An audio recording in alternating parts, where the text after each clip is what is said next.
Alright guys, so today we're back. I want to thank you guys again for coming in to Sonic Speed Shop. On today's episode, we got a lot of stuff that we got done. So we left you off on installing the motor and the transmission on the K-member inside the car. And as you can see, it's in there. It's really good. It's really tall right now, so we got a little bit more of adjustments to do. But for the most part, it's looking really good, guys. It's looking really good. So let's get to it.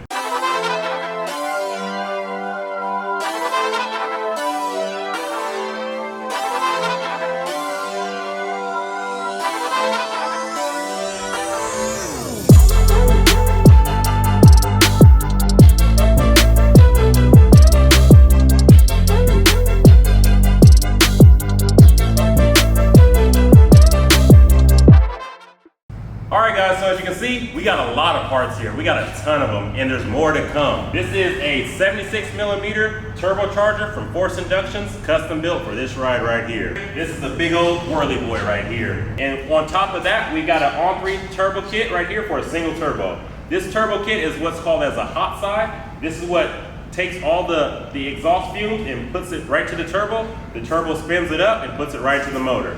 And this is what's going to make all the horsepower that we need. Like I said, this motor will be a 1,000 horsepower car, and we're going to need all of that to take it on the track. And underneath here, we have an on-3 intercooler, a 4-inch intercooler that'll handle all the boost we need.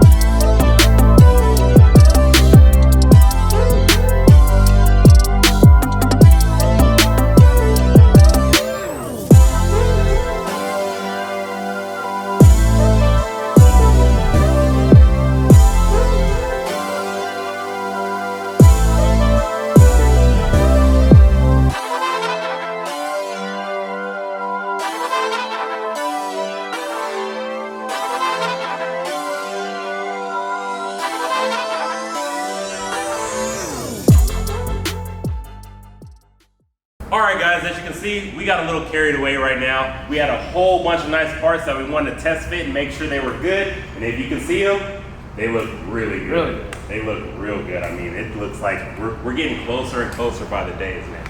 I can't wait till all this stuff is one color, a really nice pearl white, and it'll look perfect, guys. It already looks like the rendering. It already looks like it, man. It's getting really close. It really is. And we got the Cobra mirrors with a cowl hood and then an 01 Cobra bumper.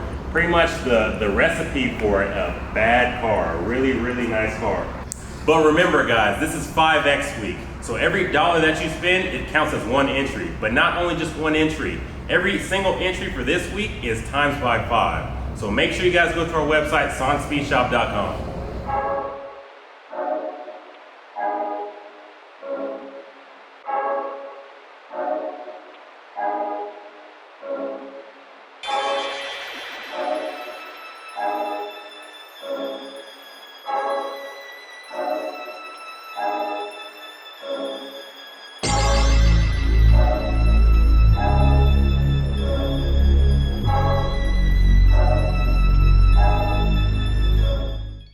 Alright guys, so plans changed a little bit. We were going to put on the turbo kit, but we need more parts for it. It didn't come with any clamps, so we can't really attach the turbo to the actual car. So what we plan on doing right now is we're going to start talking a little bit more about what our plans are on the actual motor, get everything set up for the whole engine bay.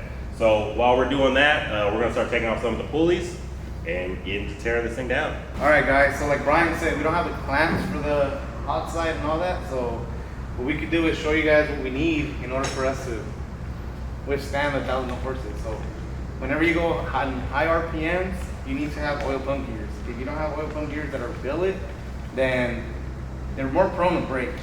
So that's where we're going to be putting billet oil pump gears on here.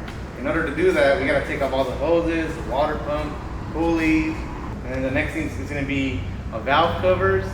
Take off the valve covers, injectors, whatnot. Take off the front valve cover, and then you can see the oil pump gear in there. Once we get to that process, you'll see what we're talking about in the future. But for now, we're trying to explain little things here and there. This motor right here, it's out of a 2019 to 2020 Mustang. You You can find them anywhere pretty much on those cars, and then also on the Ford F-150s. This is a Generation 3 Coyote, so it has the direct injection. You got two sets of injectors. You got one that's going into the intake manifold, and then underneath the intake manifold, there's another set of injectors. It's a couple more than we need, but it'll work, and it'll handle the horsepower. You just need these two simple things. Just what Bieber said, the gears, and then also the sprocket, and those go on right in front of the motor. You gotta take a little bit of stuff off. You gotta take the pulleys off, and a couple of the hoses right here, but for the most part, it's a really simple setup, really simple process. It's straightforward, and these motors are really stout to handle that 1,000 horsepower. So let's get to it. All right, guys, so on the top of the motor, like we were explaining before, this motor has two sets of injectors. It's got one on the top on the intake manifold, and then right underneath, it's got another set of injectors. So we're gonna lift it up and show you guys. Yeah, there's four on that side. And right underneath it, these right here are the direct injection injectors. These shoot fuel right into the cylinders, right from the valley itself. So this is pretty much what's new on these motors right here on the Gen 3s. The Gen 2 and the generation before that, the first generation Coyote, they don't have this. So this is a little bit new for us, but overall it looks fairly simple. We can get this done with no problem. After we do the injectors, guys, we're gonna start working on the engine compartment. Now our plans for this engine is to be also a show car.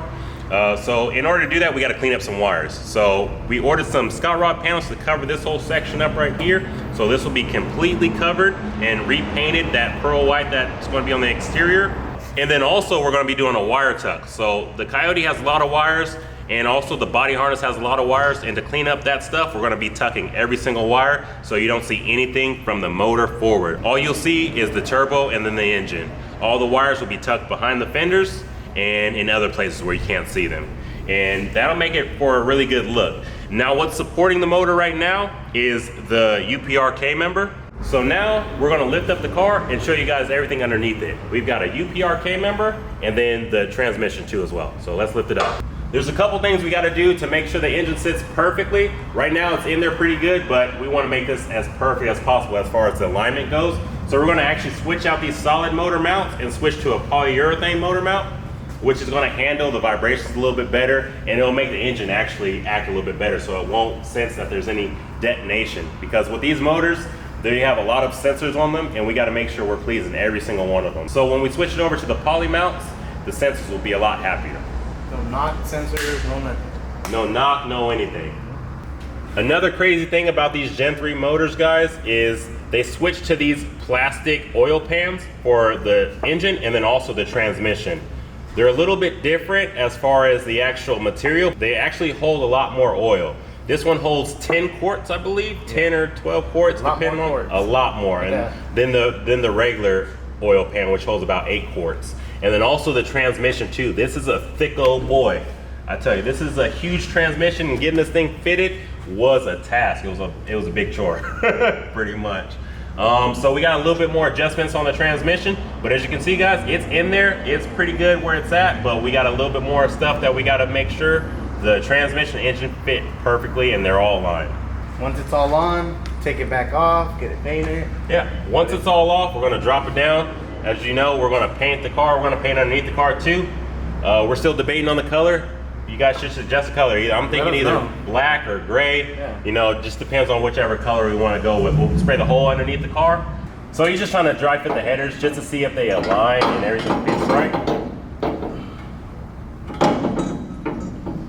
And it looks like it does.